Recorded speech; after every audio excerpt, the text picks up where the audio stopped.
Hey folks, how you all doing? So I thought today I would do a response video to a video originally put up about a month ago by Rob Walker. It's a great thread, great idea. I did a similar one in my last channel, but it never really took off. Rob's is the A to Z of albums since the year 2000, so 26 years.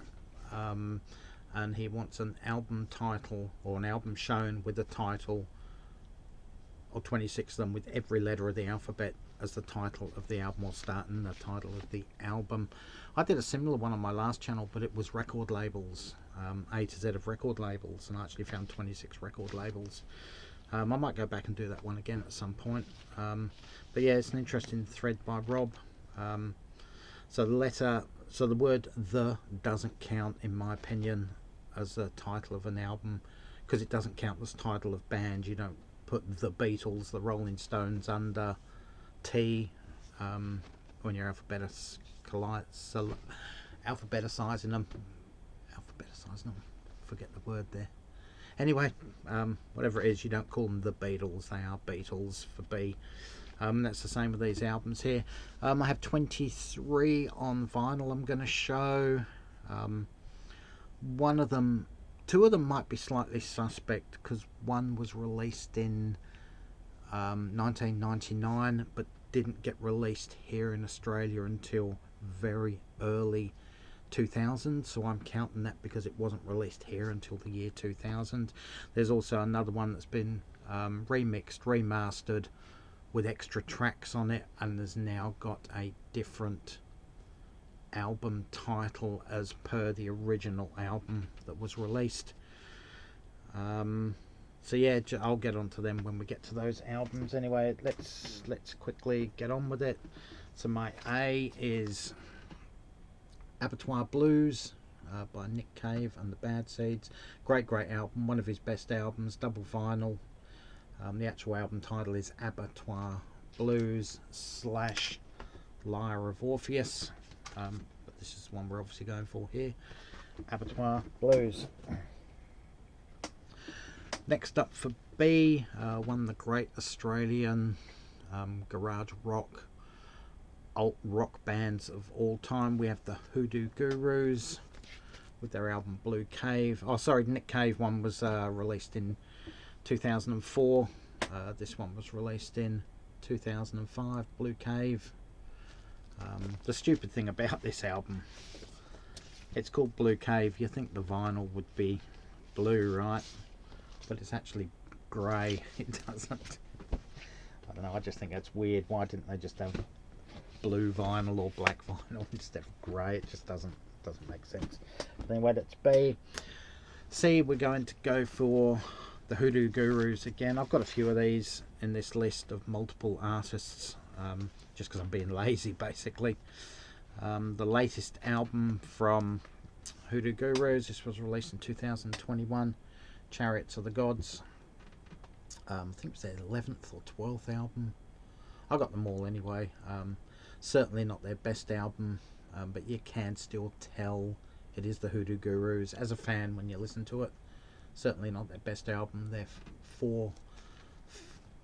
first four albums are certainly their best albums, and then it's sort of average after that, but still a great live act, still performing to this day, and obviously still recording. Next up, D,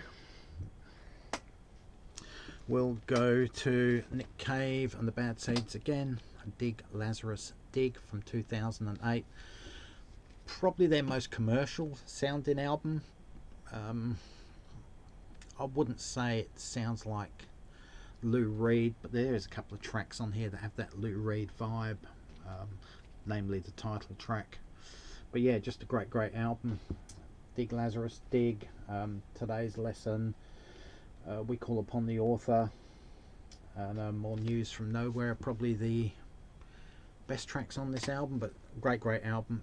It's his most commercial album, probably the easiest one to get into, musically and lyrically. E, we're going to go for a band I absolutely detest nowadays but used to love. Coldplay, Everyday Life. This album was from 2019. I don't even like this album. I love the album cover. I think it's a really good album cover. But one of our local record stores, chain stores called Sanity Music, went bankrupt, went closed just around the time of COVID, early 2020, mid 2020. And they were getting rid of a lot of their vinyl, and by the time I realised they were closing and everything was on multiple discount, they didn't really have much left. But this album, it's a double vinyl, and it was down from $79, I think it was, to $10 from memory. And I really wasn't going to get it even for $10, and I thought, well, if it's still there next week and they're still open, I'll grab it just because I like the album cover. Anyway, they were open. They closed a day after I actually picked this up, so they must have been waiting for me. I've still never heard the album. I did hear it initially on Spotify when it came out, and I really wasn't impressed, but I actually haven't played this final album so far. Next up, F, we have Benson Boone with Fireworks and Rollerblades. This guy's been all over the charts, more so in UK and Europe than anywhere else over the last 12 to 15 months. This is his album that was released last year. He's a decent pop writer, very inoffensive lyrics, just a good pop singer, basically. It's not a great album, it's a good album. Next up, we'll go to G. We're up to the letter G, and we're back to 2019 again. Nick Cave and the Bad Seeds with Ghosteen. Yeah, just a great album cover. Still, the songs are very ethereal, very angelic, very somber, as he's still dealing with the death of one of his sons who fell off the White Cliffs somewhere in the south of England. I don't think it was actually Dover, but it was down that way somewhere. He was high on drugs, teenager, and walked over the edge one night, or tripped and fell. But yeah, just a very somber album. Letter H, we're going to stick with 2019 and Honeybones by Angus Stone, aka Dope Lemon. Yeah, his songs and albums are very... He started off as a folk singer with his sister Julia. They released half a dozen albums under the title Angus and Julia Stone, very folky in nature, or sort of alt folk, and he's carried that on with his Dope Lemon albums, but they've sort of got a psychedelic edge to it. They're very dreamy, almost like shoegaze type stuff at times. But yeah, a good artist. His albums aren't great, but they're always good. They're always good albums, in my opinion. Next up, one of my favourite female artists over the last decade, we have Halsey with her 2021 album, If I Can't Have Love, I Want Power. Great artist. She has a really good voice, and this is her second last album. I think she's had one after this as well. Can't remember.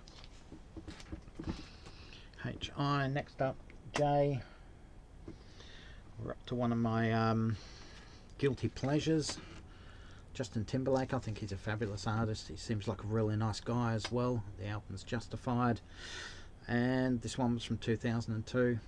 He just seems like a really nice guy. He's always willing to make fun of himself and make himself look like an idiot on American late night TV. Yeah, just a cool dude. He's a cool pop singer as well. Don't have a problem with Justin Timberlake at all. Letter K, we're going back to Dope Lemon again from 2023 with Kemosabe. In terms of his Dope Lemon, or Angus Stone's Dope Lemon albums, this is probably the most commercial, up to date. his new album, Wolf, I forget what it's called. It's only just come out. I've ordered it. It should be in the mail this week sometime. But this is his most commercially sounding album. Not that what he does is commercial sounding, but it's his most accessible album in my opinion. Kemosabe. Next we're up to letter L. I think these are an American band. They're sort of alt folk Americana. They've released a few albums from what I believe, but this is the only album of theirs I have. It's called Lavender Days from 2022. Just a really solid album. Again, not a great album, a good album. I don't know anything else by this band. I just know they've released around half a dozen albums from what a friend told me who is a fan of the band. But yeah, just it's a good album. Lavender Days by Camp. Next up we go to 2020, Eminem, Music to Be Murdered By. Basically a concept album. All the songs on here are about murder, death, suicide, mass murder. There's actually a song on here about one of the school shootings in America. I forget what song it's called.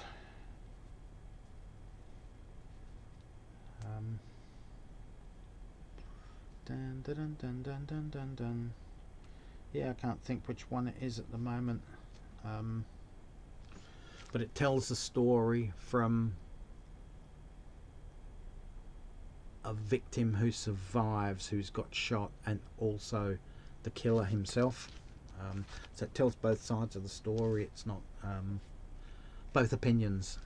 The killer, how he's feeling, why he does what he does, and the victim as well. So yeah, this is a good album.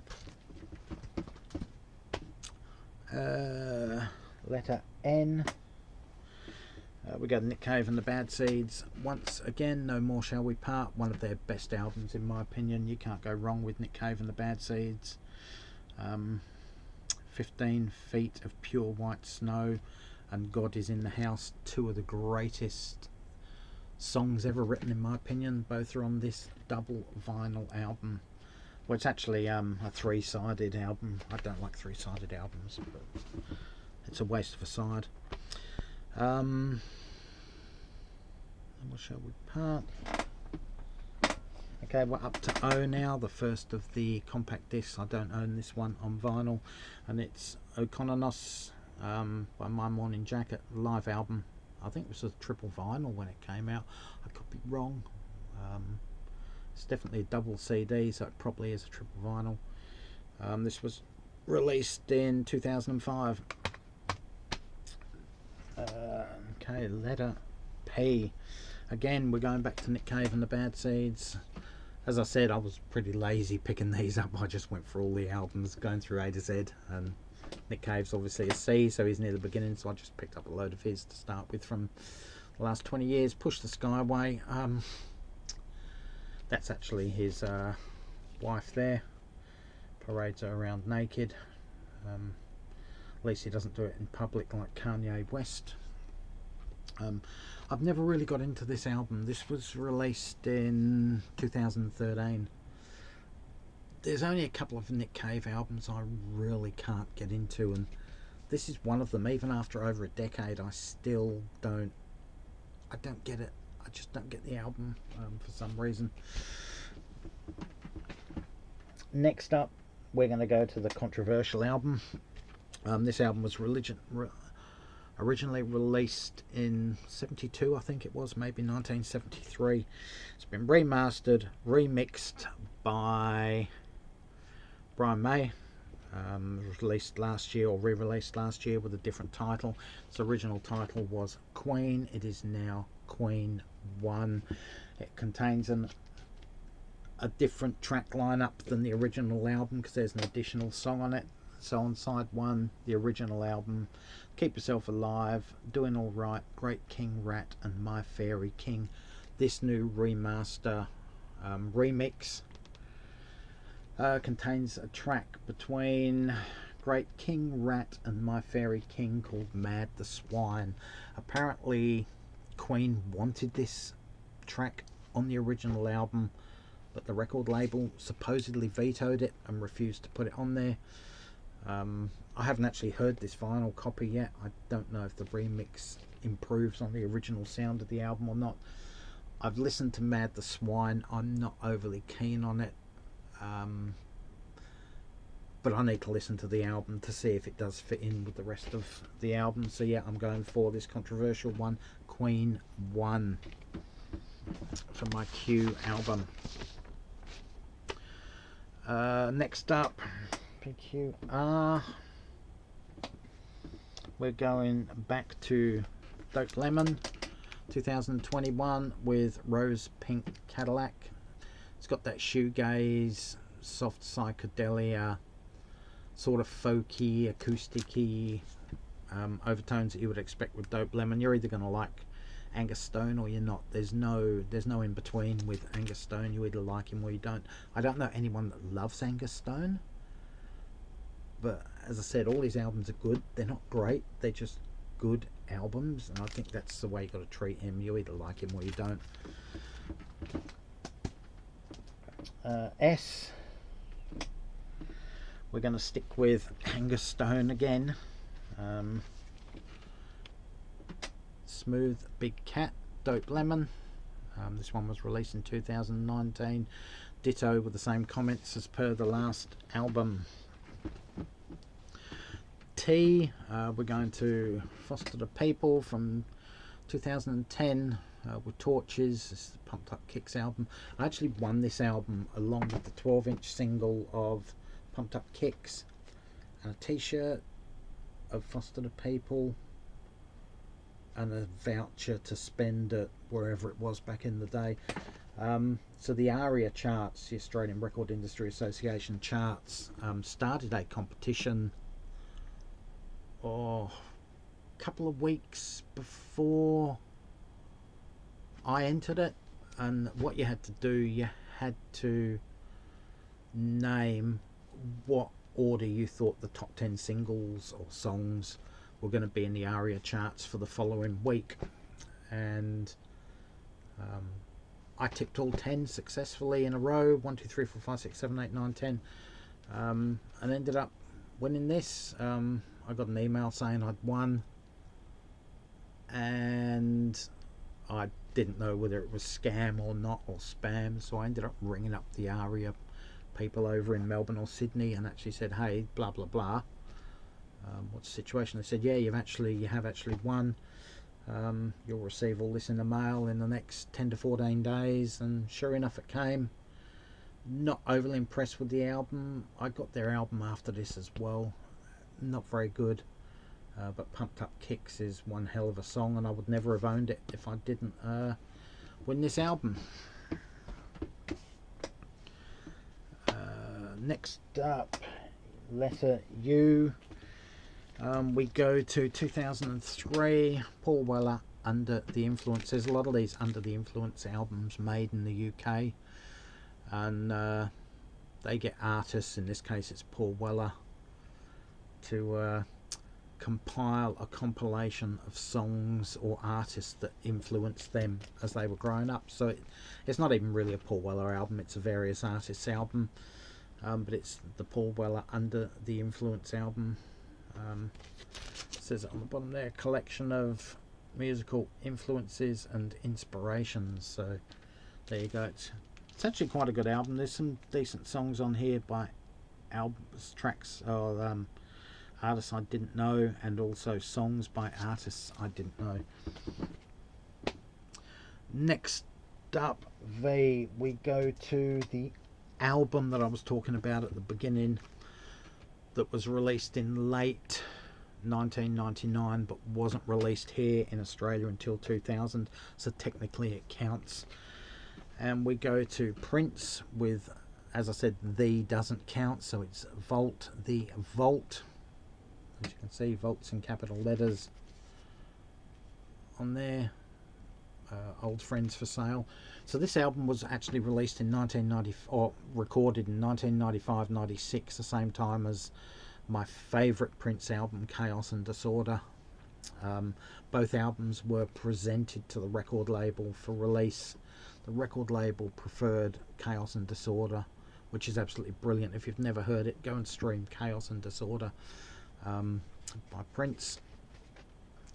And this one was left laying around till late 1999 when Prince decided to release it in the October, I think, September, October of that year. Come out here in the year 2000. It's a funk soul experimental jazz album. Next up, one of my favourite albums of the last 25 years from 2019, debut album by Billie Eilish. I either love her or you don't. Great artist. This is by far her best album. All her albums are really good, but this is her best album in my opinion. You got tracks like Bad Guy, Bury a Friend. She's sort of like very monotone. Her voice is very monotone. There's very sparse instrumentation. Think of Lorde, but Lorde on steroids basically. Very good album. One of the great debut albums of all time in my opinion. Next up, X. We go back to 2005. This is the last three are on CD here. Back to 2005. Coldplay, X and Y. Good album, very good album. This one contains Fix You, Speed of Sound. They were the two massive hits of this album. Their first three albums were fabulous. Parachutes is one of the great debut albums of all time in my opinion. Absolutely fantastic. Viva La Vida is absolutely brilliant as well, and this one's really good. They sort of went downhill after these three albums. So X and Y for X. My Y album, terrible album, comes from 2010. Why Not by Mr. Ringo Starr, and terrible album is an understatement, which means it's a very good album for Ringo Starr, because sorry, his albums really are bad.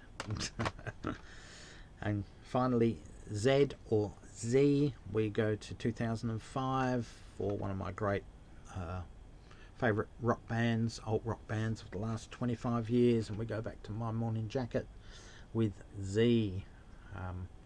Great album, great band, and yeah, I'm in the process of collecting all their stuff on vinyl over this year, hopefully. So, yeah. Anyway, Rob, that's my 26 albums. That's the alphabet covered. I get it.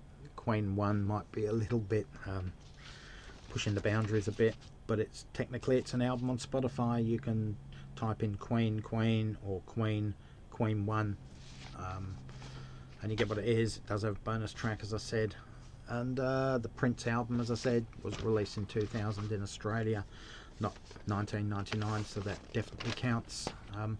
Anyway,